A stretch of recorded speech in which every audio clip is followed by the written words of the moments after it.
हम एक सीरीज शुरू करना चाह रहे हैं। हिंदुस्तान ने 75 इयर्स कंप्लीट करे हैं as a republic.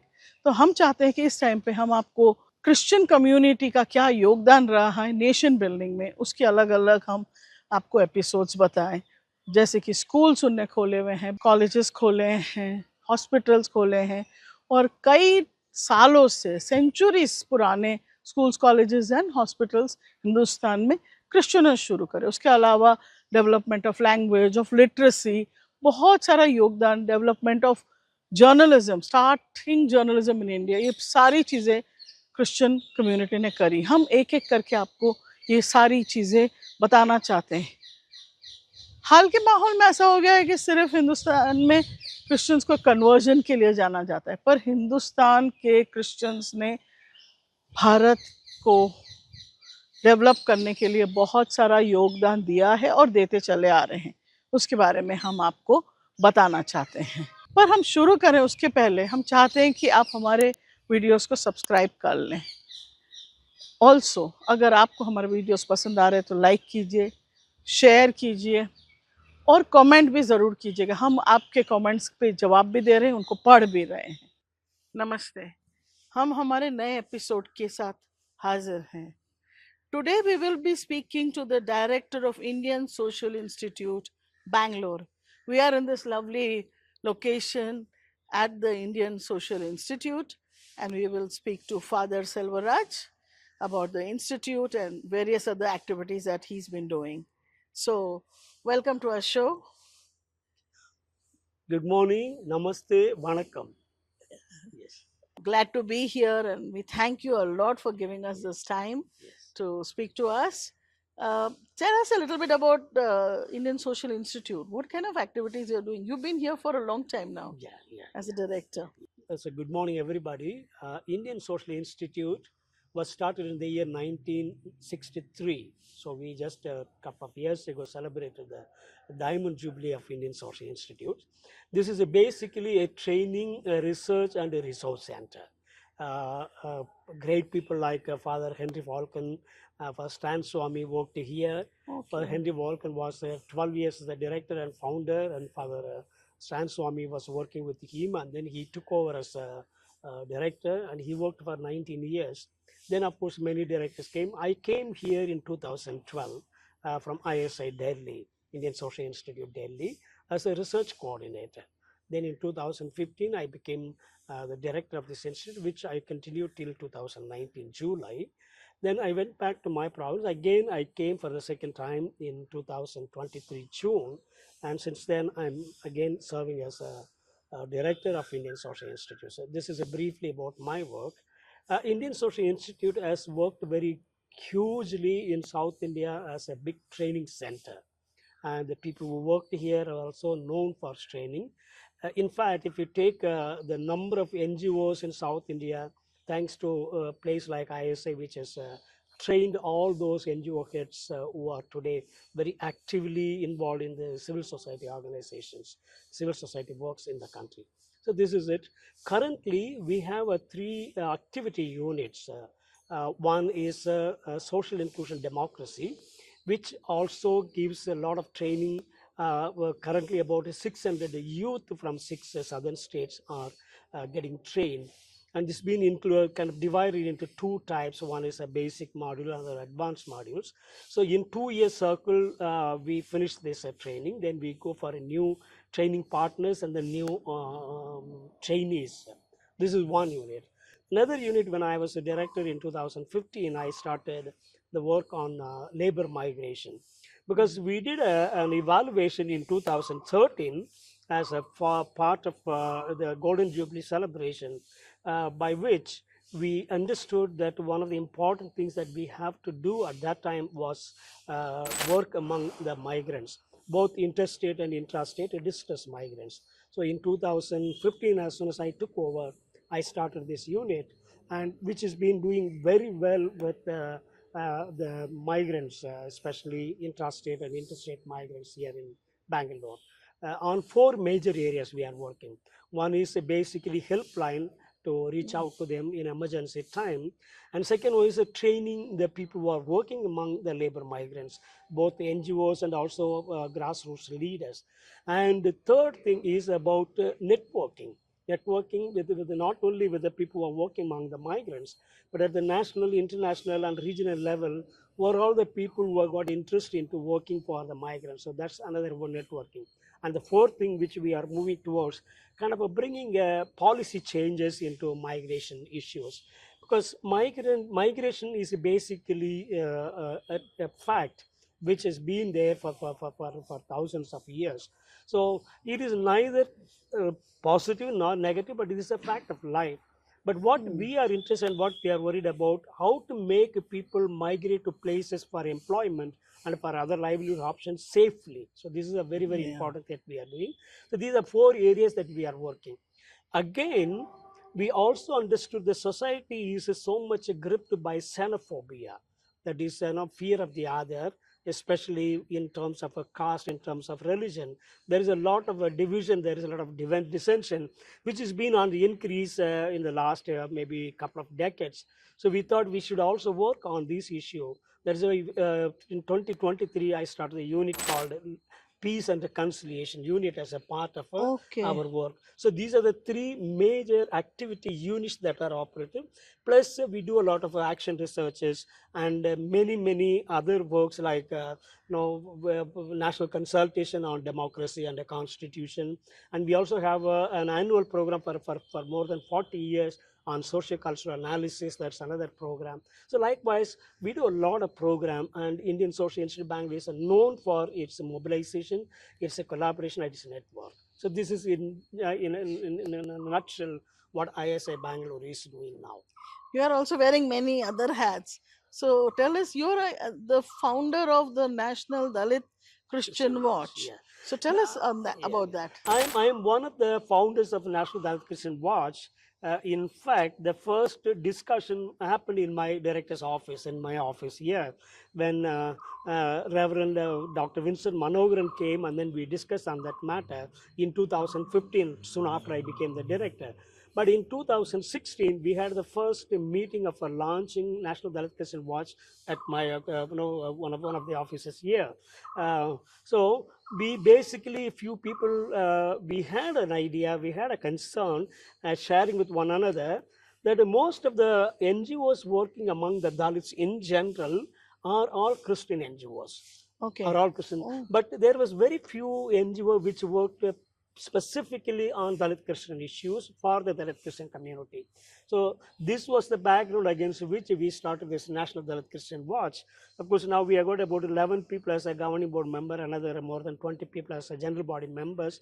We are reaching out to almost all the states in India, but right now we are very strongly set foothold in South India, but we are also moving towards the eastern states and also in northern states. We are doing this is with the motto of caste and Christ cannot go together. So that is the motto that Jesus always came into, bringing people as one family of brothers and sisters. But what we see very unfortunately in the churches, and also particularly Catholic Church, there is a caste division, and then there is a caste hierarchy, which is antichrist in its nature. So this is where we started the work, and we look into mostly the atrocities, the discriminatory practices, and wherever the Dalit Christians are affected, then we would like to step in.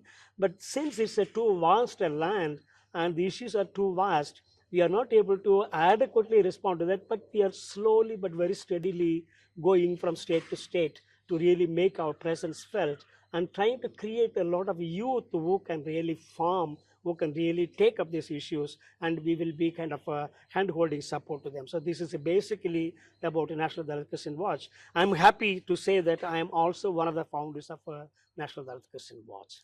So tell us, what kind of discrimination is there in the church? I mean, on top of it, you can say it, but you would know better and you could tell Yeah, yeah. us. You know, in 1992, one Father Anthony Raj from Jesuit Madurai province, who had his PhD in sociology from Loyola University, Chicago.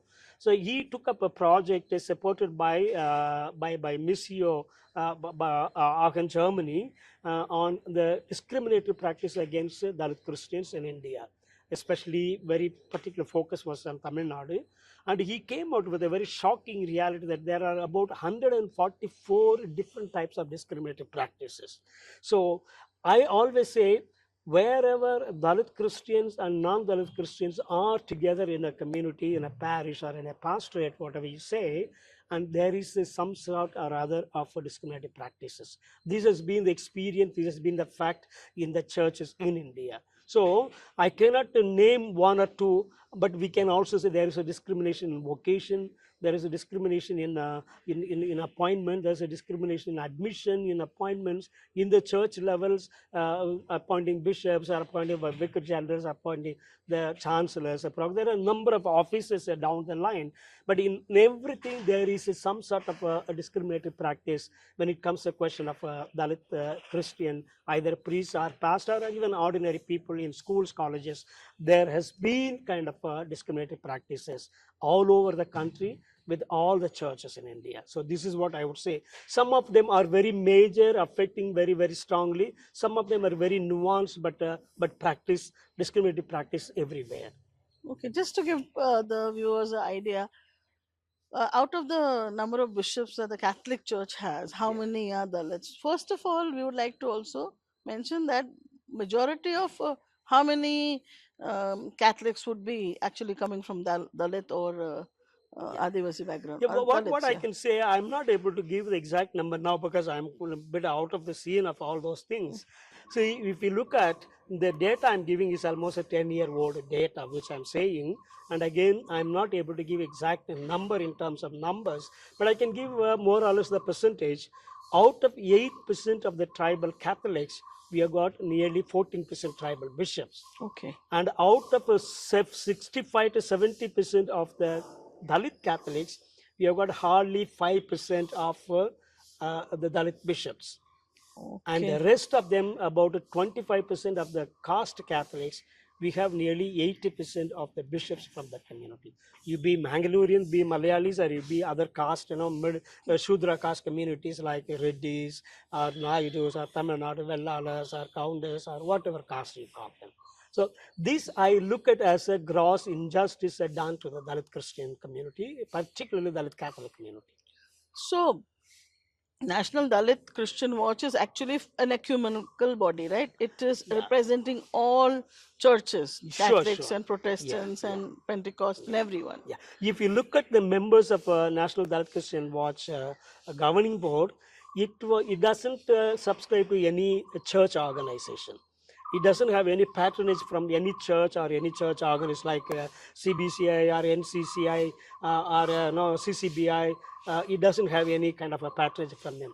This was started by some priests, pastors, and lay people who are interested in this one. That is why it's a purely an ecumenical body, and the members, both governing board and the general body, are also an ecumenical in its nature. So it doesn't subscribe to any one particular church or one particular orientation or organization. Would you like to say something about some other works that Indian Social Institute is doing, which is really making a difference? Yeah, Indian Social Institute, as I said, in the last 60 years, it has been making a huge impact on the society. Its capacity to network with other NGOs and CSOs is very, very high.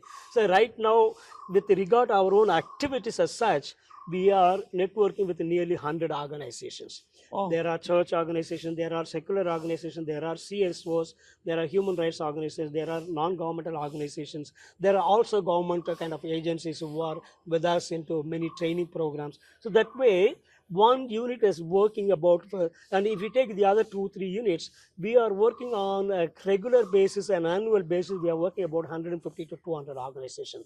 That is our regular kind of networking capacity. That is. But if you look at for other issues, whenever there is an issue, whenever there is a program we want to have, sometimes we used to have a national consultation. In 2023, we had a national consultation to prepare our people for effective voters. Then again, we had a last month kind of national consultation as to how to defend the democratic and constitutional process. That's become a big issue now. People, Yeah, because that's why we said, I think people should be educated on how to use their constitutional rights and their own democratic values. We had, and then about almost 80 organizations came for that meeting. We had a 2-day national workshop on that one. So likewise, from time to time, we have also small level kind of meetings, a consultation on some burning issues. Like we have got electoral bonds, we have got EVM, and then you have now recently we got a delimitation. Number of issues are coming up from time to time. We also call people, basically we give an education of how these issues are really looked at, and then we also give perspectives how we have to look at this from the people, vast majority people's point of view. We always work on this one. So that way we are around the year engaged and active in the institute. Do you all have an opinion on the 3-language formula which is currently being debated? See, this is my personal opinion. I will not be able to take the institute for granted on this one. Okay. See, I would like to look at any policy by its impact. You take any policy, you have to look at it from the impact it has created. For example, South India always goes for a 2-language policy. And you look at the parameters on social index development, the human development index, social development index. In all the parameters, South India always at the top. Yes. You take human rights violations or social rights violations or people's per capita income or people's wellness. You take both so HDI and SDI we call human development index, and then social development. In all these things, I think South India really tops, taking Kerala in the first place and Tamil Nadu in the second place, and then Andhra, Telangana, Karnataka, they are all following suit. Maybe with the exception of 1 or 2 states in the north like Punjab or Haryana. But on all these southern states, I have got a 2-language formula. I know that children have a capacity of learning many languages, but children also have a capacity of learning so many other things, which are more important for life. So you look at mathematics, you look at sciences, you look at kind of history, you look at geology, or you look at a number of other things we have. So instead of spending much of the children's time and energy and the thing into all this language learning, language is a medium of communication. But what matters is the message that you have. That is what is going to really make you different from other people. And there we spend more time. That's why if you look at the per capita income, you do a comparative kind of graph. And if the southern states will be on the top on this way, and then the northern states will go down. Yeah. It's not good to look at that way. So what we are more interested that we will be able to help the other northern states, especially like the central states or northern states or eastern states, whether they can follow some of the good practices or best practices that South Indians have followed now. I think that is more important for kind of for the governance philosophy than imposing this language, that language. It's not. And I would like to say one more. I know Gandhi speaks on this language formula. Okay. You look at his book called Hind Swaraj. Gandhi very clearly says that all the southern people should learn Sanskrit and all the northern people should learn Tamil. Oh, okay. It says, you read the book, Hind Swaraj, he speaks about, Tamil, your own language, and then this one. He also kind of prescribes a 3-language formula, and which was never followed or which was never even taken for a discourse into the national or the regional political discourse. But what he says, at least there is an element of a balancing that one. There's an element of balance that one, even though I have my own differences on that idea. See, you have to really learn a language which is in practice. You need not to learn a language which is now, for example, today, if someone asks me to learn Latin because I'm a Catholic priest, this 3-language formula as a kind of a political discourse, as a kind of a policy, I am not for it. Okay. For example, my niece wanted to go to France. And during her engineering studies, she learned side by side French. Now she's working in France. She knows English, she knows Tamil, she knows French, and she knows, she needed and she learned. And a lot of people who go abroad, for example, even people who go to US, they not only learn English, but they also learn Spanish. Because Spanish is one of the important languages in North America. You go to Canada, you go to Mexico, or you go to USA, United States of America, they need. So those who need more than two languages, they will learn on their own, and the family will support them. And you don't kind of put the pressure on the people to go for it. This is my personal opinion. So it's more than imposing or more than kind of instructing a three-language formula. I always look at impose or instruct something that will really bring them food on their table. I don't want to go for more there's a south-north pole, and then people from the north moving to south, and then they don't know Tamil. I don't want to go into that politics. But when people want to learn, for example, a lot of migrant workers in Kerala, they know Malayalam now. But because it's a need for them. Maybe in another 5 years, 10 years, you'll see a lot of people who move to Tamil Nadu might learn. You need not have a complete language, but kind of working knowledge that they might learn if they want. And Tamil Nadu government doesn't impose on them that you have to learn Tamil to work in Tamil Nadu. No, it's not that.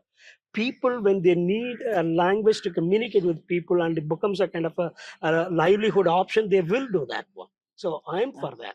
Okay. I would like to ask you about your own beginnings in your origins, because you actually are a doctor, right? In what have you? I'm not a medical doctor. No, you're a. I have my PhD in philosophy. Yeah, that's what I meant. Yeah. So if you would like to tell us. See, I come from a very poor traditionally Dalit Catholic family. My father was a farmer who completed class 2 at the time. My mother is not an educated woman. She's an unlettered woman. But still, my parents, they wanted to educate the children. At least we have all the children studied, went to school, but my sister is a school teacher and I'm a priest. Now, as a priest, I wanted to become a priest in the Society of Jesus, we call the Jesuits. And I used to be very good at studies, even from my school days on, but I used to be always on the top. So in the society also, they gave me all the facilities and all the opportunities to really make myself as a good learner.